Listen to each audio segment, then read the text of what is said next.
Hello. ए भैया, हम भुला गए बनी लगा था कि हो चारों ओर कुहेसा घेरले बना तो खाली जंगल जंगल लौका खाए रहे तारा ससुररिया। तो हम का करी भौजी? कहने वाला रे भौजी हमें राग बाड़ी रे। ए भैया चल है में अब हम सिखला रे अब भुला गए खाली जंगल जंगल लौका खा। लेकिन ये आज साला तक कर मत दे क्या रहा है यहाँ पे? भगा हूं दिखा दे।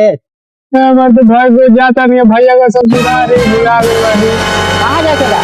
भैया का ससुरारी। क्रिस का गाना सुनेगा? क्रिस का ए सरत ने कूदो हो बुला लिया सब बुलाई और तू बुला लिया तो क्या करे। हम ससुरारी जाए। इतना चुभने लगा हूं सबको, छुरा तो नहीं हूं जानी, तुम जितना बताते हो मेरे बारे